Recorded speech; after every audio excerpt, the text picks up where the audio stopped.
Je vais commencer par tous vous remercier d'être venus aujourd'hui. On est très content d'avoir autant de clients, de partenaires et de membres de l'équipe AWS Media. Alors pour commencer, juste un tout petit trombinoscope rapide pour ceux d'entre vous qui ne nous connaissent pas. Ce que vous voyez ici, c'est l'équipe AWS Media and Entertainment en France. Donc on est un petit paquet, je n'ai même pas compté. Et on travaille tous avec un focus dédié aux clients Media Entertainment.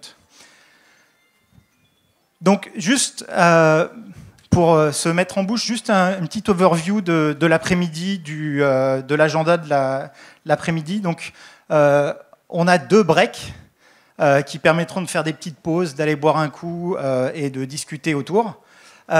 Et sinon, l'après-midi est organisé en 3 grandes parties. Une première partie autour des aspects de production.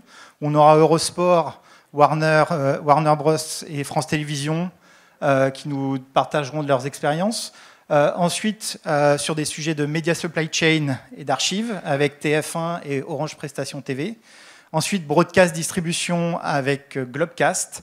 Et enfin, la 3e partie qui sera autour du direct-to-consumer et du streaming avec Sportall, Amagi et Equidia. Donc, voilà un peu l'organisation de l'après-midi. Pour la première partie, donc, je vais commencer par vous faire un petit tour d'horizon de ce que c'est que AWS pour les médias. Et ensuite, je serai rejoint sur scène par Paul Martin de Prime Video Sport. Ensuite, donc, Eurosport, France Télévisions. Et juste avant les pauses, à chaque fois, dans l'organisation de la journée, on a une session innovation start-up, où on aura à chaque fois 2 start-up qui vont vous montrer un petit peu comment est-ce qu'ils innovent sur AWS pour leurs clients médias. Donc pour commencer, donc je me présente pour ceux qui ne me connaîtraient pas. Donc je suis Kevin Savina, je suis en charge de la stratégie partenaire de AWS pour le média pour l'Europe en fait. Donc c'est moi qui vais ouvrir un peu la conférence cet après-midi. Pour vous expliquer un peu ce que c'est que AWS pour le Media and Entertainment. Donc je pars du postulat, je suppose que vous savez un peu ce que c'est qu'AWS. Mais si on prend un focus plus précis sur le monde du Media and Entertainment, en fait, au sein d'AWS, au niveau mondial, au niveau européen et même au niveau France, on a une approche, ce qu'on appelle verticalisée, qui est d'avoir des équipes dédiées qui travaillent pour les besoins de nos clients médias. Ça nous permet de se focaliser sur une compréhension des besoins de nos clients, d'avoir des équipes produits, des équipes partenaires, des équipes commerciales qui sont réellement focalisées sur ces besoins. Et chez AWS, en fait, on part toujours des besoins de nos clients pour essayer d'organiser la façon dont on travaille, la façon dont on adresse les besoins de ses clients. Et dans ce qu'on appelle le Vertical Media and Entertainment, ça nous a amené à nous organiser en interne au sein d'AWS autour de 5 grands piliers, qui sont ceux que vous voyez ici. Donc, la production de contenu, qui est tout ce qui est la production de contenu long forme, films, séries, etc. La Media Supply Chain et les archives, donc tout ce qui est processing, préparation du contenu, pour des distributions qui peuvent être des distributions broadcast. Alors, le broadcast, c'est tout ce qu'on met autour des flux vidéo live temps réel, et tout ce qui est production rapide, pour le sport et les news. On a aussi les aspects donc direct to consumer et streaming, donc tout ce qui est consommation digitale, nouvelle façon de consommer le contenu. Et enfin, qui sous-tend un peu tout ça, les sujets de data science, intelligence artificielle, qui permettent d'irriguer tous ces différents workflows. Donc, au-delà de ces aspects directs où on travaille dans ces différents thèmes donc, que je montrais ici, autour d'organiser nos équipes, on a aussi toute une communauté de partenaires. Donc ça, c'est un peu le cœur de mon métier chez AWS. C'est qu'on travaille en amont avec toute une communauté de partenaires. On en a plus de 600 aujourd'hui qui ont des solutions dédiées pour le monde du média et qui travaillent avec AWS pour accompagner nos clients dans la migration de leur workflow et de leur workload média sur AWS. Alors, aujourd'hui, on va être focalisé sur les besoins et les expériences et des retours d'expérience de nos clients français. Mais juste avant de commencer, je voulais prendre un petit peu de hauteur et vous parler un petit peu de ce que, du point de vue d'AWS, qu'est-ce qu'on voit au niveau du marché européen des médias, qu'est-ce que nous disent nos clients et sur quoi ils travaillent et sur quoi on travaille avec eux. Si on prend un peu une vision sur les, on va dire, les 12-18 derniers mois, il y a eu 3 grands challenges pour nos clients médias. Le premier, qui a été lié aux conditions macroéconomiques, hein, qui sont les mêmes dans tous les secteurs, mais qui sont la difficulté et les complexités d'accès aux médias supply chain, l'accès à tous les équipements dont ils ont besoin, l'accès à l'argent, les taux d'intérêt et l'inflation qui complexifient l'accès pour faire des investissements. Et le dernier point, c'est l'accès à une énergie à un coût prédictible. Donc ça, c'est un sujet qui traverse toutes les industries, mais qui a des impacts particuliers pour nos clients médias. Il y a un deuxième sujet, et là qui est très spécifique à ce qu'on voit chez nos clients médias et télé, c'est qu'ils ont une progression de leurs revenus qui est quand même assez faible, c'est plat, quels que soient les types de revenus, hein, que ce soit des revenus basés sur la publicité, sur des abonnements ou même pour nos clients publics, pour tout ce qui est autour de la redevance. Et le dernier sujet, c'est que les coûts de production, que ce soit les productions en interne ou bien même l'acquisition des droits, a tendance à augmenter. Et donc nos clients, ils doivent se mouvoir dans cet écosystème qui est complexité liée au contexte macroéconomique, une faible progression des revenus, voire même une baisse de leurs revenus, et des coûts de production qui ont tendance à augmenter. Et dans ce contexte-là, on voit que nos clients, ils ont tendance à essayer d'innover pour continuer à avancer, pour continuer à faire progresser leurs entreprises.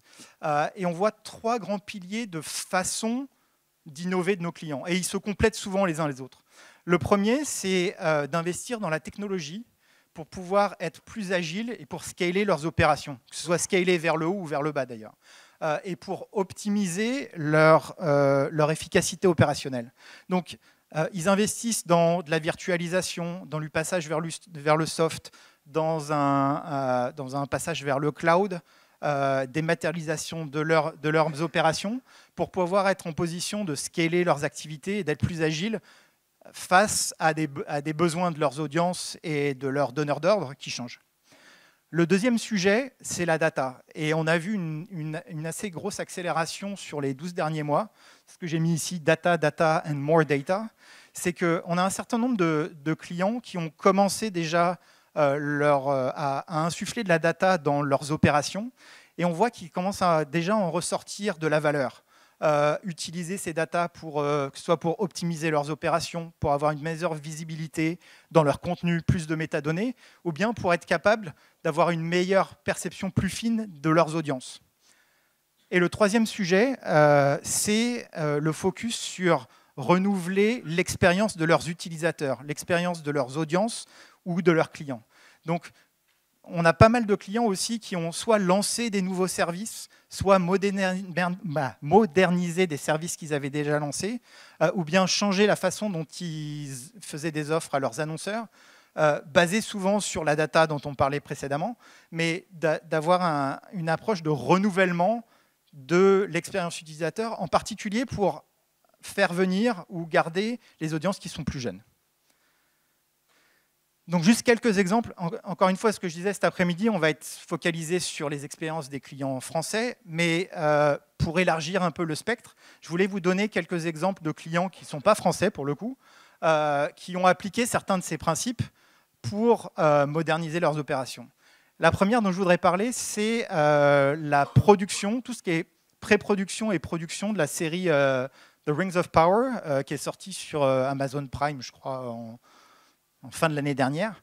Donc vous pourrez avoir plus d'informations ici. Je ne vais pas rentrer dans les détails. Vous pourrez avoir plus d'informations ici. Il y a une présentation d'1 heure par le producteur qui parle de comment pour lui le futur de la production scriptée se fait très probablement complètement dans le cloud.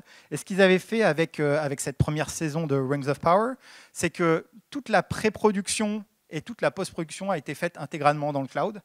Donc ils ont monté presque 10 000 plans d'effets spéciaux avec des équipes qui sont réparties à travers le monde. Donc ça allait vraiment de Los Angeles, la côte Est, Londres, jusqu'en Nouvelle-Zélande.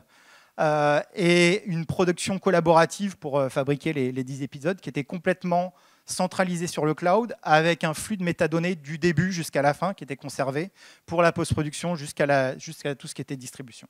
Donc ça, c'est un premier exemple plutôt dans le monde de la production, post-production, autour de l'utilisation du concept de centralisation des contenus et des flux médias et métadata sur le cloud pour faire de la production collaborative.